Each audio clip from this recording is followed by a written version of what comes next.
હાથમાં મશાલ અને માથે સળગતી ઈંઢોણી સાથે રાસે રમતી બાળાઓ આજે પણ આપણી પ્રાચીન સંસ્કૃતિ જાળવી રાખી છે। રાજકોટ શહેરમાં છેલ્લા 16 વર્ષથી સળગતી ઈંઢોણીનો રાસ જોવા લોકો ઉમટી પડે છે। ત્યારે જોઈએ શું છે આ રાસની વિશેષતા। બાળાઓ પોતાના માથે સળગતી ઈંઢોણી મૂકીને ગરબે ઘૂમે છે। બાળાઓ જ્યારે ગરબે ઘૂમે છે ત્યારે જાણે કે માં દુર્ગાની શક્તિઓ બાળામાં સમાઈ ગઈ હોય તેવો અહેસાસ થાય છે। નવરાત્રીને હવે માત્ર ગણતરીના દિવસો બાકી છે ત્યારે શક્તિની ભક્તિમાં લીન થવા આ બાળાઓ આતુર જોવા મળી રહી છે અને આ રાસ માટે બાળાઓએ પ્રેક્ટિસ પણ શરૂ કરી દીધી છે। ચૌહાણ જયતી સંજયભાઈ, હું છેલ્લા 6 વર્ષથી આ શ્રી બજરંગ ગરબી મંડળમાં સળગતી ઈંઢોણીના રાસમાં મારો ભાગ ભજવું છું। નહીં, જરા પણ નહીં।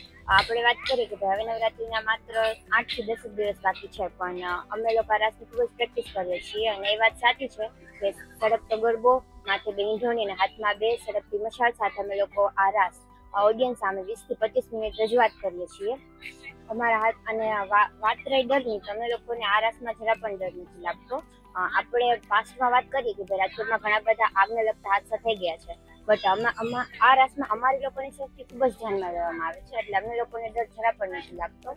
અને જ્યારે અમે લોકો સ્ટેજ ઉપર પણ આ રાસ ભજવીએ છીએ ત્યારે પણ અમારી સેફટીનું ખૂબ જ ધ્યાન રાખવામાં આવે છે। ધેન ફાયર સેફટી પણ અવેલેબલ હોય છે। અમે લોકો છેલ્લા 1.5 મહિનાથી આ રાસની પ્રેક્ટિસ કરીએ છીએ। સૌરાષ્ટ્રમાં એકમાત્ર રાજકોટમાં મવડી ચોક ખાતે થતો સળગતી ઈંઢોણી રાસ શહેરીજનોમાં ભારે આકર્ષણનું કેન્દ્ર બનતો હોય છે।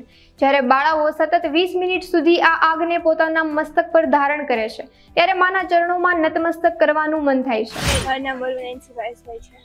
અમે છેલ્લા 1.5 મહિનાથી આ રાસની પ્રેક્ટિસ કરીએ છીએ। આ રાસમાં અમે હાથમાં 2 મસાલ હોય છે, માથે સળગતી ઈંઢોણી અને એની માથે ગરબો અને એની માથે ફસતી સળગતી ઈંઢોણી હોય છે।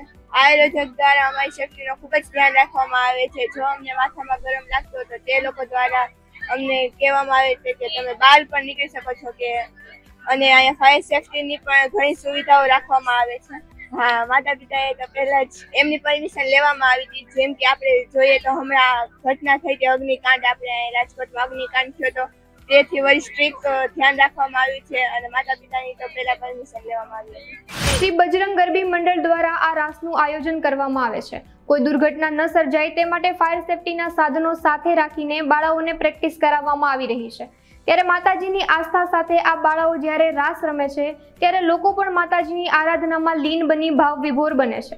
ત્યારે ત્રીજા, છઠ્ઠા અને 9મા નોરતે આ રાસ નિહાળવા સૌ લોકોને આયોજકોએ આમંત્રણ પણ પાઠવ્યું છે।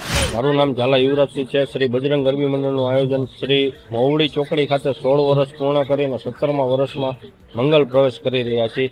જેમાંનો એક રાસ પ્રખ્યાત કહેવામાં આવે છે સળગતી ઈંઢોણી રાસ, જે સૌરાષ્ટ્રમાં એકાદો રાસ થતો હોય છે। જે 6 બાળાઓ દ્વારા રાસ રજૂ કરવામાં આવે છે। હાથમાં 2 મસાલ હોય છે, માથે ઈંઢોણી, ઈંઢોણી માથે ગરબો, ગરબા માથે ઈંઢોણી, આ બધું એક અગ્નિથી પ્રગટતું હોય છે। આ માતાજીની અમે સાક્ષાત અસીમ કૃપા માની છે મંડળના સભ્યો। આ અમારે 1.5 મહિનો અગાઉ પ્રેક્ટિસ ચાલુ કરવામાં આવે છે। પ્રેક્ટિસમાં અમે 3 થી 4 વાર આ રાસ રજૂ કરવામાં આવે છે। પછી અમે નવરાત્રીમાં 9 દિવસમાં ત્રીજા, છઠ્ઠા અને 9મા નોરતે આ રાસ રજૂ કરી।